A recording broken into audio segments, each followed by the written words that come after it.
Shalom, selamat pagi jemaat yang dikasihi Tuhan Yesus Kristus. Kiranya kita semua pada pagi hari ini ada dalam keadaan yang sehat. Dan pembacaan Alkitab kita pada pagi hari ini terambil dari kitab 1 Raja-Raja pasal 17 ayatnya yang pertama sampai dengan ayatnya yang ke-16.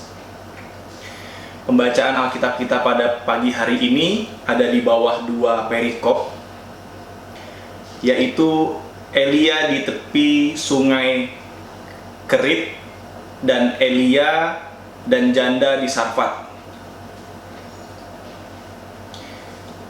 Sebelum kita membaca dan merenungkan firman Tuhan, mari jemaat yang terkasih kita satukan hati kita berdoa.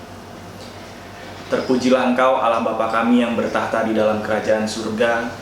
Terpujilah Engkau Allah yang telah membangunkan kami pada pagi hari ini, mengumpulkan kami bersama-sama dengan keluarga kami di rumah kami masing-masing.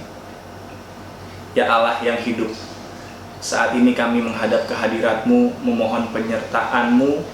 Jika sebentar kami hendak membaca dan merenungkan kebenaran firman-Mu. Ya Allah, berkenanlah hadir bersama-sama dengan kami dan keluarga kami di rumah kami masing-masing. Kami rindu ya Tuhan, Engkau menyegarkan jiwa kami. Inilah kami yang mengakui dan menyadari bahwa kami lemah dan terbatas. Kiranya juga Tuhan, Engkau yang memberkati hamba-Mu di dalam memberitakan firman Tuhan. Kiranya apapun yang hamba-Mu katakan, apa yang keluar dari mulut hamba-Mu, seturut dengan kehendak Tuhan saja. Inilah seru dan doa kami Bapa, di dalam nama Tuhan Yesus Kristus, Tuhan dan Juru Selamat kami yang hidup. Haleluya, amin. Kitab 1 Raja-Raja pasal 17, ayatnya yang pertama sampai dengan ayatnya yang ke-16. Saya akan bacakan mulai dari ayat yang pertama untuk kita semua. Di bawah perikop yang berjudul Elia di tepi sungai Kerit dan Elia dan janda di Sarfat. Lalu berkatalah Elia orang Tisbe dari Tisbe Gilead kepada Ahab, "Demi Tuhan yang hidup, Allah Israel yang kulayani, sesungguhnya tidak akan ada embun atau hujan pada tahun-tahun ini, kecuali kalau ku katakan." Kemudian datanglah firman Tuhan kepadanya, "Pergilah dari sini, berjalanlah ke timur, dan bersembunyilah di tepi sungai Kerit, di sebelah timur sungai Yordan. Engkau dapat minum dari sungai itu, dan burung-burung gagak telah kuperintahkan untuk memberi makan engkau di sana." Lalu ia pergi dan ia melakukan seperti firman Tuhan. Ia pergi dan diam di tepi sungai Kerit, di sebelah timur sungai Yordan. Pada waktu pagi dan petang, burung-burung gagak membawa roti dan daging kepadanya, dan ia minum dari sungai itu. Tetapi sesudah beberapa waktu sungai itu menjadi kering, sebab hujan tiada turun di negeri itu. Maka datanglah firman Tuhan kepada Elia, "Bersiaplah, pergi ke Sarfat yang termasuk wilayah Sidon, dan diamlah di sana. Ketahuilah, aku telah memerintahkan seorang janda untuk memberi engkau makan." Sesudah itu ia bersiap, lalu pergi ke Sarfat. Setelah ia sampai ke pintu gerbang kota itu, tampaklah di sana seorang janda sedang mengumpulkan kayu api. Ia berseru kepada perempuan itu, katanya, "Cobalah ambil bagiku sedikit air dalam kendi, supaya aku minum." Ketika perempuan itu pergi mengambilnya, ia berseru lagi, "Cobalah ambil juga bagiku sepotong roti." Perempuan itu menjawab, "Demi Tuhan Allahmu yang hidup, sesungguhnya tidak ada roti padaku sedikit pun, kecuali segenggam tepung dalam tempayan dan sedikit minyak dalam buli-buli. Dan sekarang aku sedang mengumpulkan 2-3 potong kayu api. Kemudian aku mau pulang dan mengolahnya bagiku dan bagi anakku. Dan setelah kami memakannya, maka kami akan mati." Tapi Elia berkata kepadanya, "Janganlah takut, pulanglah, buatlah seperti yang kau katakan. Tetapi buatlah lebih dahulu bagiku sepotong roti bundar kecil daripadanya, dan bawalah kepadaku. Kemudian barulah kau buat bagimu dan bagi anakmu. Sebab beginilah firman Tuhan, Allah Israel, tepung dalam tempayan itu tidak akan habis, dan minyak dalam buli-buli itu pun tidak akan berkurang, sampai pada waktu Tuhan memberi hujan ke atas muka bumi." Lalu pergilah perempuan itu dan berbuat seperti yang dikatakan Elia. Maka perempuan itu dan dia serta anak perempuan itu mendapat makan beberapa waktu lamanya. Tepung dalam tempayan itu tidak habis, dan minyak dalam buli-buli itu tidak berkurang, seperti firman Tuhan yang diucapkannya dengan perantaraan Elia. Demikianlah pembacaan Alkitab kita pada pagi hari ini. Berbahagialah kita yang membaca, mendengarkan, juga melakukan firman Tuhan di dalam kehidupan sehari-hari. Haleluya.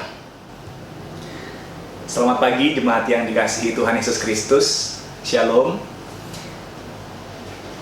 Jemaat yang terkasih, melalui pembacaan Alkitab kita pada pagi hari ini, firman Tuhan menceritakan kepada kita bahwa Nabi Elia menubuatkan kekeringan akan menimpa Israel sebagai hukuman atas dosa-dosa Ahab yang menjadi raja Israel pada masa itu.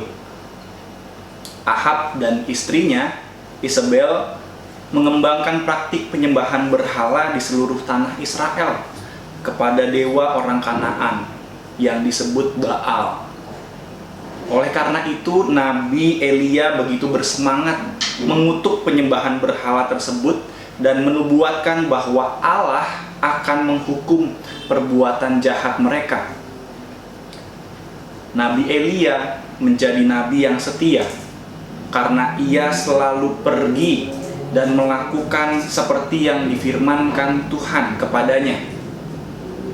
Dalam masa pelayanannya, tangan penyertaan Tuhan selalu hadir, menyempurnakan kebutuhan Elia.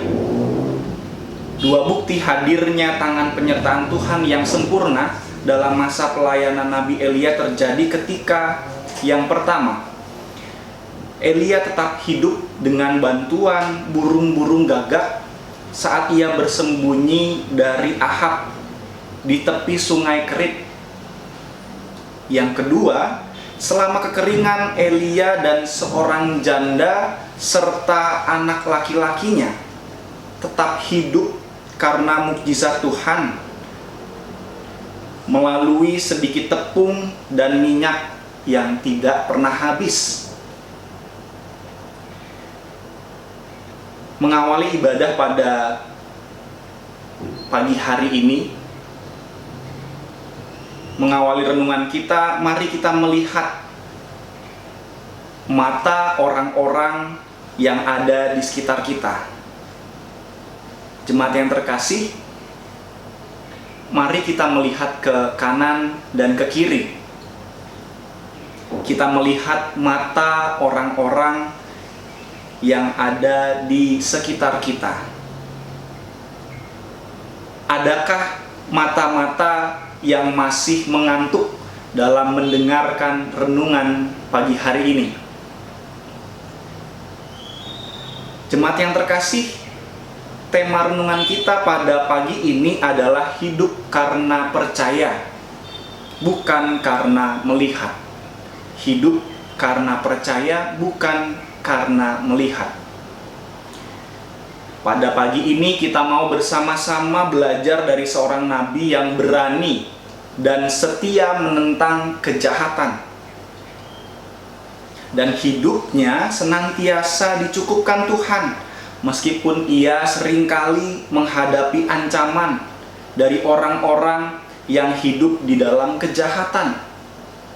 Melalui kisah dari Nabi Elia, mungkin ada di antara kita yang bertanya, Pak Vikaris, apakah sebagai orang percaya kita mesti berani dan setia menentang kejahatan terlebih dahulu, agar hidup kita senantiasa dicukupkan Tuhan seperti Nabi Elia? Jika ada di antara jemaat yang bertanya seperti itu, saya akan kembali mengajukan pertanyaan kepada jemaat tersebut. Jika selama ini hidup kita sudah dicukupkan Tuhan, semakin berani dan setiakah kita sebagai orang percaya dalam menentang kejahatan? Jemaat yang terkasih di dalam Tuhan Yesus Kristus, hidup seorang manusia seringkali dihantui oleh rasa kekurangan. Kurang ini, kurang itu.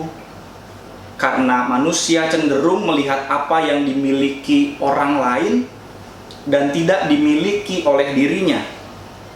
Seorang yang mengendarai sepeda motor akan merasa kurang ketika melihat temannya yang mengendarai mobil. Seorang yang mengendarai mobil akan merasa kurang ketika melihat temannya yang setiap hari bergonta-ganti mobil. Seorang yang setiap hari bergonta-ganti mobil pun akan merasa kurang ketika melihat temannya yang setiap hari kemana-mana mengendarai sepeda yang harganya lebih mahal dari mobil yang ia miliki. Kondisi hidup yang demikian membuat kita kurang menyadari berkat Tuhan yang setiap hari hadir dalam hidup kita, yaitu nafas dan perut yang kenyang. Melalui burung gagak yang membawa roti dan daging kepadanya, tangan penyertaan Tuhan yang sempurna hadir bagi Nabi Elia. Bahkan melalui seorang janda dan anak laki-lakinya yang hidup dalam kemiskinan, tangan penyertaan Tuhan yang sempurna hadir mencukupkan kebutuhan pokok Elia, janda tersebut dan anak laki-lakinya. Oleh karena itu, berbahagialah kita yang saat ini masih hidup dan telah dipenuhi kebutuhan pokoknya melalui tangan penyertaan Tuhan yang sempurna. Kiranya kita yang selama ini telah hidup di dalam kecukupan akan kebutuhan pokok, memiliki semangat yang sama seperti Nabi Elia yang berani dan setia menentang kejahatan. Kejahatan yang belakangan sering terjadi semenjak masa Covid adalah adanya jemaat yang beralasan tidak dapat mengikuti ibadah online atau menonton rekaman yang sudah disiapkan oleh gereja karena tidak memiliki kuota, padahal sering update status di media sosial. Tidak hanya beralasan karena tidak memiliki kuota, tetapi masih banyak alasan lain yang dijadikan pembelaan untuk tidak mengikuti persekutuan dan ibadah secara online. Ibadah setiap Kamis malam secara online yang sudah disepakati dalam rapat jemaat pun hanya diikuti oleh 5-10 orang. Padahal keputusan untuk mengadakan ibadah tersebut disepakati oleh lebih dari 50 orang. Di dalam rapat jemaat, Bapak Ibu jemaat yang dikasihi Tuhan, harapan apa yang Bapak Ibu miliki bagi GKPB Tiberias Kepaon 5-10 tahun yang akan datang? Apakah kita semua ingin GKPB Tiberias Kepaon 10 tahun yang akan datang begini-begini saja? Tentu tidak. Tentu kita menginginkan adanya perubahan, adanya kemajuan. Hidup karena percaya, bukan karena melihat. Jemaat Tuhan Yesus Kristus, tentu kita semua saat ini sedang dipersulit oleh keadaan ekonomi yang terjadi karena pandemi COVID-19. Namun, bukan berarti karena kesulitan yang kita alami, lalu kita menjauh dari Tuhan. Seakan-akan kita mau menunjukkan kalau kita bisa bertahan hidup hanya dengan kekuatan diri kita sendiri saja. Penderitaan yang saat ini kita rasakan tidak bisa kita jadikan alasan agar bisa hidup seenaknya sendiri. Bapak Ibu jemaat tentu pernah melihat batu nisan pemakaman Kristen yang bertuliskan ayat-ayat Alkitab. Sebab jika kita hidup untuk Tuhan, dan jika kita mati untuk Tuhan. Jadi baik hidup atau mati kita adalah milik Tuhan. Atau ada juga yang menggunakan ayat Alkitab, aku telah mengakhiri pertandingan yang baik, aku telah mencapai garis akhir, dan aku telah memelihara iman.